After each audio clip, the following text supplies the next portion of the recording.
So hello everyone, once again I am back and time हो रहा है रात के 2:30 बजे अप्रोक्स 2:40 हो रहे हैं और आज 10 मई है। ठीक है, 10th में today is 10th May 2026 and मैं आपको बताऊं तो आज की ये जो डेट है, जिनको वैसे खैर किसी को ही पता ही होगा। आज मेरा एग्ज़ाम है ISI-80 यानी कि Indian Statistical Institute admission test. इसका मेरा टेस्ट है, जिनको नहीं पता मैं बता देता हूँ। इस एग्ज़ाम के ना बस इसके 2 पेपर होते हैं, सेम दिन पे होते हैं। एक होता है यहाँ पर UGA और दूसरा होता है हमारे पास यहाँ पर UGB। ठीक है, तो देखो मैं बस तुम्हें यही बता रहा था कि ये जो पहला पेपर होता है ना वो आपका होता है सिर्फ MCQ बेस्ड, और इसके अंदर शायद पता नहीं मुझे ढंग से 15 या 30 क्वेश्चन आते हैं, मुझे पता नहीं ढंग से 15 आते हैं 30 आते हैं, इतना मुझे लगभग ढंग से आइडिया नहीं है। लेकिन या तो 15 आते हैं .15 आते हैं और मुझे पता नहीं है ढंग से कितने आते हैं अब, लेकिन शायद 15 क्वेश्चन ही आते हैं और हर क्वेश्चन का अमाउंट काफ़ी अच्छा, मतलब हर क्वेश्चन में काफ़ी अच्छे नंबर का होता है। UGB हमारे क्या होता है कि हमारे यहाँ पर सब्जेक्टिव होता है। ठीक है, यानी हमें आंसर शीट के ऊपर पूरे लिखना पड़ेगा, हमें अपना पूरा सोल्यूशन हाथ से लिखना पड़ेगा। और ये जो पेपर है इसमें सिर्फ 8 क्वेश्चन आते हैं और हर क्वेश्चन लगभग 10 नंबर का होगा। ठीक है, और तो मतलब यही है। और ये जो पूरा पेपर है ना काफ़ी नंबर का होता है। पता नहीं, देखो मुझे इस एग्ज़ाम का कोई घटिया आइडिया है नहीं मुझे। मैं ना बस तुम्हें यही बताना चाहता हूँ कि मेरा बस ये आज एग्ज़ाम है और कुछ नहीं बताना मुझे। ठीक है, ये एग्ज़ाम मेरा 10:30 पे चालू होगा। 10:30 से लेकर 12:30, 12:30 तक होगा। फिर बीच में 2 घंटे का ब्रेक होगा। फिर 2 बजे से लेकर 4 बजे तक इस एग्ज़ाम का दूसरा पार्ट होगा। इस एग्ज़ाम का दूसरा पार्ट होता है UGB। ठीक है, और इसका पहला पार्ट था UGA। ठीक है, तो ये है। और ये एग्ज़ाम काफ़ी ज़्यादा मुश्किल होता है, डिफ़िकल्ट देन JEE एडवांस। क्या है, मैंने इस एग्ज़ाम के लिए कुछ पढ़ा है? The answer is of course not. क्या ये एग्ज़ाम मेरा देने का मन था? Of course not. क्या ये एग्ज़ाम मैंने अपने माँ बाप के कहने पे दिया है? The answer is yes, definitely yes. And this thing brings to my one of the like things. आज मैं बात करने वाला हूँ कि PCMB क्यों नहीं लेना चाहिए। किसी को भी PCMB नहीं लेना चाहिए भाई, बिकॉज़ मैंने PCMB लाइक ले तो रही थी इतने शौक में, बट टू बी ऑनेस्ट नहीं हो पाती मैनेज, ढंग से नहीं हो पाती मैनेज। आपका कुछ ना कुछ तो भाई देखो, जो लोग सिर्फ PCM लेते हैं या फिर जो लोग सिर्फ PCB लेते हैं ना, उनका सच में यार मतलब उनका कुछ ना कुछ तो लाइक कॉम्प्रोमाइज़ हो रहा होता है। ठीक है, मेजरली दिक्कत बायो सिर्फ PCB वाले स्टूडेंट्स पे ज़्यादा फोकस करते हैं। ऐसा मैंने देखा है, फिजिक्स के साथ ज़्यादा उनको डील करने में मुश्किल होती है। बाकी PCM में हाँ होता है, कुछ को केमिस्ट्री मुश्किल लगती है, कुछ को फिजिक्स मुश्किल लगती है, कुछ को मैथ्स मुश्किल लगती है। PCB वालों को मोस्टली सबको फिजिक्स से मुश्किल लगती है। केमिस्ट्री बहुत कुछ ही लोगों को लगती होगी, बायो शायद किसी को नहीं लगती होगी मुश्किल। तो द थिंग इज़ कि मैंने ली थी PCMB। तो जिनको मैं अपना एक रफ बता देता हूँ कि मैंने PCMB क्यों ली थी। तो ये बात है ना लगभग 10th क्लास की। तो 10th क्लास के अंदर ना मेरे ना जो हमारा 10th क्लास में हमारे ना मई के महीने में ही, मई के महीने में नहीं, मई नहीं था, शायद जुलाई का महीना था। ठीक है, जुलाई के महीने में हमारे ना PTA होता है, 10th क्लास की PT एग्ज़ाम। ठीक है, पीरियोडिक टेस्ट।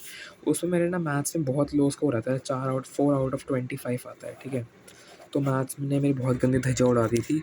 और जो मेरी टीचर थी ना मैथ्स की 10th में, उसने ना बहुत बढ़िया तरीके से मेरी बेइज्जती मारी थी। मतलब वो टीचर ऐसी नहीं थी कि ह्यूमिलेट करती थी, लेकिन वो ना सैवेज रिप्लाईज़ देती थी। और वो पूरी क्लास में बेइज्जती नहीं करती थी। उस टीचर की ये बात अच्छी थी, वो क्लास में बेइज्जती नहीं करती थी। वो ना सिर्फ पेरेंट्स के सामने बेइज्जती करती थी, क्योंकि उसको भी पता है कि भाई हर बच्चे के बस का नहीं होता तो मैथ्स का वगैरह करना। ठीक है, तो ये तो बात है थोड़ी 10th क्लास की। और फिर आती है मेरी क्लास 10th के बोर्ड्स हो जाते हैं। बोर्ड एग्जाम्स होने के बाद फिर मेरा आता है क्लास 10th का स्ट्रीम सिलेक्शन। मैं अगर बताऊँ, मेरे ना पर्सनल इंटरेस्ट मेरा PCB लेने का था। ठीक है, मेरा पर्सनल इंटरेस्ट PCB लेने का था। और PCB करके, क्योंकि देखो मुझे पता था कि अगर मैं मैथ्स लूँगा, क्योंकि देखो मेरे घर में सारे PCM वाले हैं सिवाय मेरी मेरी एक घर के एक मेंबर को छोड़ के, घर के 2 मेंबर को छोड़ के एक्चुअली, एक तो मम्मी और एक सिस्टर है। बाकी जो मेरे पापा और जो मेरी दूसरी सिस्टर है, उन दोनों ने क्या लिया था, PCM में थे। मेरे सारे रिश्तेदारों ने PCM लिया है। अगेन एक देखो इक्का दुक्का को छोड़ के सब ने पीसीएम लिए, पीसीएम की पूरी लाइन लड़ी लगी पड़ी है घर में, ठीक है। तो द थिंग इज़ कि ऑफ कोर्स मेरा मन था पीसीबी लेने का, ठीक है। ऑल्दो हमारे घर में किसी 2 लोगों ने पहले पीसीबी ले रखी थी पूरे खानदान में, बट वो लोग बहुत बहुत बहुत पहले ले रखा था। उनका शायद 2010 के आसपास उनके बोर्ड एग्ज़ाम्स हुए होंगे, 2010 या 12 के आसपास, मुझे ढंग से याद नहीं, मतलब आज से लगभग 15 साल 16 साल पहले उनके बोर्ड एग्ज़ाम्स हुए होंगे 10th के, तो उनके बाद। खैर छोड़ो, अभी मैं रिसेंट टाइम की बात कर रहा हूँ, तो बात करते हैं हमारे इसकी पीसीबी की। मेरा मन था पीसीबी लेने का, और मुझे मैथ्स नहीं लेनी थी, नॉट जस्ट बिकॉज़ कि मुझसे मैथ्स हो नहीं रही थी।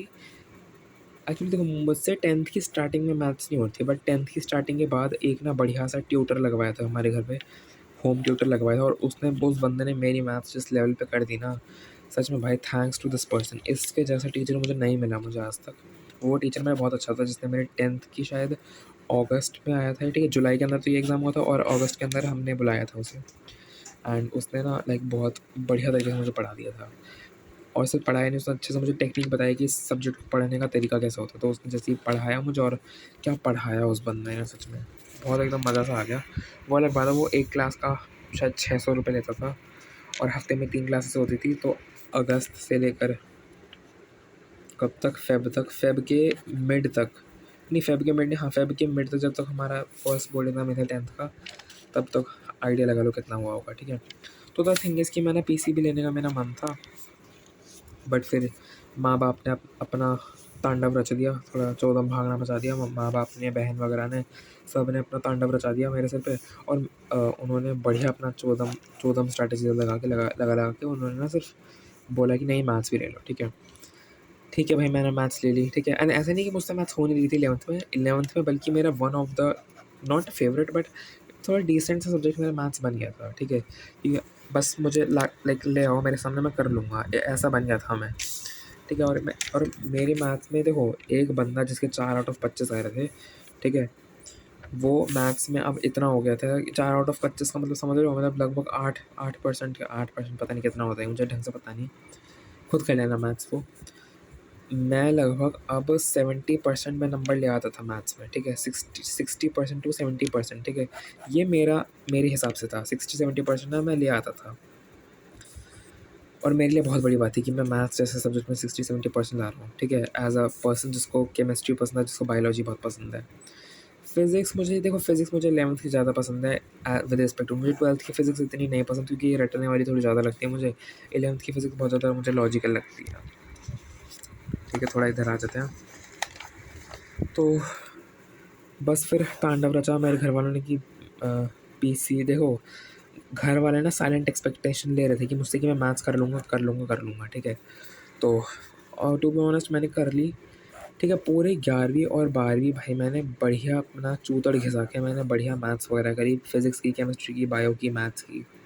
तो मानोगे नहीं, हमारी क्लास की ना, जब मैं 11th में था, एक टॉपर सी लड़की थी, एक लड़की थी टॉपर सी, ठीक है। उसने भी पीसीएम भी ले रखी थी, ठीक है, पर वो थोड़ी पिक मी टाइप की थी।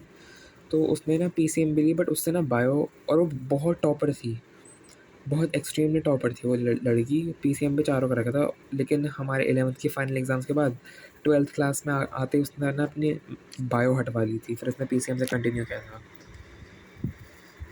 तो मैं यही कह रहा हूँ, और वो एकलौती लड़की थी जिसने पीसीएम भी ली थी लड़कियों में से।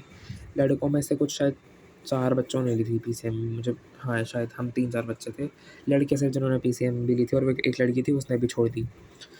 द थिंग इज़ कि देखो, मेरा बताने का मेन मकसद ये है कि क्या, मेन मकसद मेरा ये नहीं है कि मैंने पीसीएम भी लिया। द थिंग इज़ कि अगर तुम्हें लेना है ना, या तो पीसीएम या पीसीबी, दोनों में से कोई एक ही लेना, क्योंकि दोनों मत ही लेना। अब मैं ऐसा क्यों बता रहा हूँ, क्योंकि देखो, टेंथ क्लास तक मेरा ऐसा था कि 10th क्लास तक ना मुझे बायो अच्छी लगती थी। 11th क्लास में ऐसा हुआ कि मुझे बायो के साथ साथ मुझे केमिस्ट्री भी अच्छी लगने लग गई, ठीक है। और स्पेशली केमिस्ट्री का ऑर्गेनिक केमिस्ट्री वाला पार्ट, ठीक है, और थोड़ा इनऑर्गेनिक केमिस्ट्री भी, आईओसी भी, क्योंकि भाई एटम के बिल्कुल अंदर तक जाके बिल्कुल हम चीज़ें देख पा रहे हैं, मतलब एटलीस्ट पढ़ पा रहे हैं, कितना इंटरेस्टिंग कंसेप्ट है ये। और बायोलॉजी भाई इतना बढ़िया लेवल पे आ गई 11th-12th में, मतलब स्पेशली 11th में। 11th की बायोलॉजी तो मतलब बहुत बड़ी है, आई नो, लेकिन इंटरेस्टिंग भी बहुत ज़्यादा है। उसके बाद आते हैं 12th में। देखो, मैं 11th की एंड और 12th की, देखो 12th की स्टार्टिंग तक ना मैं बहुत बढ़िया पढ़ रहा था। पढ़ते-पढ़ते ना बिल्कुल मेंटल ड्रेन आउट हो गया था, ठीक है? भाई देखो, क्योंकि तुम खुद सोचो, जो बंदा फिज़िक्स भी कर रहा है, ठीक है? साथ में केमिस्ट्री भी कर रहा है, साथ में बायोलॉजी भी कर रहा है, मैथ्स भी कर रहा है, और इन सब के साथ साला एक एक इंग्लिश जैसा सब्जेक्ट बच जाता था। भाई इतना कुछ, क्योंकि देखो मुझे पता है कि मैंने कैसे मैनेज किया है भाई, क्योंकि एक्चुअल में मैनेज करना मुश्किल है। और जो बच्चा कह रहा है कि वो पीसीएम भी मैनेज कर पा रहा है, इसके दो ही आंसर्स हैं। पहला, या तो बहुत ज़्यादा टॉपर है, दूसरा या तो उसके इतने अच्छे नंबर नहीं आते, बस यही मुझे कहना है। या तो, कि इसके दो ही पॉसिबल आंसर है कि जो कह रहा है पीसीएम भी अच्छी चीज़ है, पहला, या तो वो टॉपर होगा, ठीक है, टॉपर होगा। दूसरा, या तो वो बहुत ही लाइक उसका उसके मार्क्स बहुत ज़्यादा कम आते होंगे। इन्हीं दोनों केसेस में कह सकता है कि कोई पीसीएम भी मैनेज करना आसान है, क्योंकि मैं दोनों में से एक भी नहीं हूँ। मेरे मार्क्स बहुत ही एवरेज आते थे मेरे मार्क्स, और मुझसे मैनेज भी नहीं होती थी ये सब चीज़ें। द थिंग इज़ कि अब देखो, जो मेरे दोस्त हैं ना, जिनके पास पीसी भी है, उनको पता है, उनका एक एम है कि उनको क्या लेना है, उनको उनको नेट नेट करना है, ठीक है? उनको नेट करना है, ठीक है? और कुछ लोगों का फिक्स है कि इनको सीयूईटी करना है, ठीक है?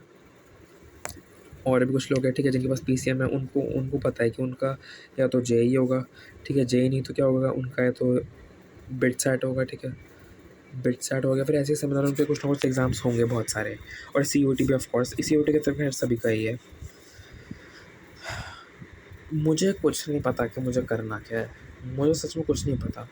और तुम देखो, जो ये पीसीबी वाले बच्चे, उनका एक स्ट्रॉन्गेस्ट सब्जेक्ट होता है बायोलॉजी का। पीसीएम वालों का कुछ ना कुछ स्ट्रॉन्गेस्ट सब्जेक्ट होता है, या तो फिजिक्स हो सकता है, तो मैथ्स हो सकता है, ठीक है? पीसीबी वालों का या तो केमिस्ट्री हो सकता है, तो बायोलॉजी हो सकता है, ठीक है? भाई मेरा फिज़िक्स, केमिस्ट्री, मैथ्स, बायो, इनमें से मेरा अब कुछ भी स्ट्रॉन्गेस्ट सब्जेक्ट है ही नहीं। सारे मेरे एवरेज सब्जेक्ट बन के रह चुके हैं। मुझे जो केमिस्ट्री पसंद थी, मुझे जो बायोलॉजी पसंद थी, जो मुझे 11th की स्टार्टिंग में फ़िज़िक्स पसंद थी, वो सब कुछ इस अकेले इकलौती मैथ्स ने सब कुछ बर्बाद कर दिया। और देखो, मैंने ना अपने घर में आज तक कभी बोला नहीं है कि 11th-12th में आने के बाद कि मुझसे मैथ्स हो नहीं रही। देखो, मुझसे मैथ्स हो रही थी, मैं तुम्हें अपने नंबर बता देता हूँ। मेरे नंबर देखो, मेरे नंबर 50% के आस-पास आ जाते थे, लगभग 40 नंबर मेरे आ जाते थे आउट ऑफ 80, ठीक है? 50 नंबर आ जाते थे मेरे आउट ऑफ 80, मतलब मैथ्स मुझसे हो रही थी, ठीक है? बट द थिंग इज़ कि मेरे सारे सब्जेक्ट के मार्क्स ही इसी रेंज में आ रहे थे। ये है मेन दिक्कत। और एक और दिक्कत थी कि मेरे इंग्लिश के नंबर कॉन्स्टेंटली गिरते जा रहे थे भाई, क्योंकि सच में मैनेज नहीं हो पा रहा था। चारों सब्जेक्ट ही मैनेज नहीं हो पा रहे थे, तो एक उसके बीच में ये 5वां कहाँ से ले आऊँ मैं? नहीं हो पा रहा था मैनेज। बस मुझे यही कहना था। द थिंग इज़ कि देखो, मेरा बायोलॉजी मेरा फेवरेट था, अब मेरा बायोलॉजी से भी मन उठ चुका है। सच में मेरा उठ चुका है मन, मेरा बायो पढ़ने का मन नहीं करता। केमिस्ट्री में जो मुझे ऑर्गेनिक केमिस्ट्री पसंद थी, इनऑर्गेनिक पसंद थी, ये ऑर्बिटल्स वाले जो पूरा कंसेप्ट था, मुझे इतना अच्छा लगता था, वो भी मुझे नहीं पसंद। फ़िज़िक्स में 11th की पूरी भूल चुका हूँ, मुझे कुछ नहीं आता फ़िज़िक्स में। मैथ्स में मुझे अब मैथ्स मेरा अलग ही अब चल रहा है, अब मेरा मैथ्स के साथ थोड़ा अलग ही रिश्ता चल रहा है। मैथ्स में मुझे कैलकुलस पसंद है, लेकिन मुझे मैट्रिसेस एंड डिटर्मिनेंट बिल्कुल नहीं पसंद। प्रोबेबिलिटी मुझे बिल्कुल नहीं पसंद, लेकिन एट द सेम टाइम मुझे सेट थ्योरी पसंद है। मतलब कुछ अलग ही चौदह भागना चल रहा है मेरे मेरे साथ, पता नहीं व्हाट इज़ दिस। तो मैं यही कह रहा हूँ कि अगर तुम एक ऐसा स्टूडेंट हो जो बिल्कुल एकदम ताज़ा आया है, ताज़ा जिसने अपनी 10th की क्लास पास करी है, उसको स्ट्रीम सिलेक्शन करना है साइंस के अंदर, तो या तो पीसीएम लेना या तो पीसीबी लेना। प्लीज़, इन दोनों का जो कॉम्बिनेशन होता है ना, पीसीएमबी, वो तो मत ही लेना, मत ही ले लेना, बिल्कुल भी मत ले लेना। क्योंकि जो माँ बहन एक होगी इसको लेने में, मैंने कभी अपने घर वालों को बताया नहीं कि कितनी माँ बहन एक हो रही है, ठीक है? मुझे पता है भाई, हेयर फॉल होता है, लाइक बाल झड़ रहे हैं पूरे, नींद पूरी हो नहीं रही, खाना ढंग से हो नहीं पा रहा है, स्लीप साइकिल पूरी बिगड़ी, पर यह सब कुछ एकदम गटर में हो रखा है अभी, ठीक है? और आगे करना क्या है वो मुझे कुछ नहीं पता। पीसीएम वालों का क्लियर है कि भाई उनके पास एक नैरो डाउन उनके ऑप्शन हो रखे हैं। पीसीएम वालों के पास भी है कि उनके पास भी थोड़ा ऑप्शन क्या हो रखे हैं, नैरो डाउन हो रखे हैं। मेरा तो भाई पूरा चिट्ठा खुला हुआ है, मुझे कुछ नहीं पता। कुछ भी नहीं पता और मेरे एक भी सब्जेक्ट अब स्ट्रॉन्ग नहीं है, ना फिज़िक्स स्ट्रॉन्ग है, ना केमिस्ट्री स्ट्रॉन्ग है, ना मैथ्स स्ट्रॉन्ग है, ना बायोलॉजी स्ट्रॉन्ग है, ना कुछ स्ट्रॉन्ग है मेरा। आज हो गई 10 तारीख, 10 मई हो गया, डेट दोबारा देखो टाइम, 10 तारीख हो गया 10 मई रात के, अभी रात, अब देखो रात या सुबह व्हाटएवर इट इज़, अब देखो 3 बजने वाले हैं, ठीक है, लगभग 3 बजने वाले हैं। मैं अभी ये अपना रंडी रोना मचा रहा हूँ यहाँ पे बैठ के, क्योंकि बस मेरा मन था मचाने का अपना रंडी रोना, और मुझे बस यही कहना था। अब देखो देखते हैं क्या होता है। और देखो मैंने ना कोचिंग भी जानबूझ के नहीं ली। क्यों नहीं ली?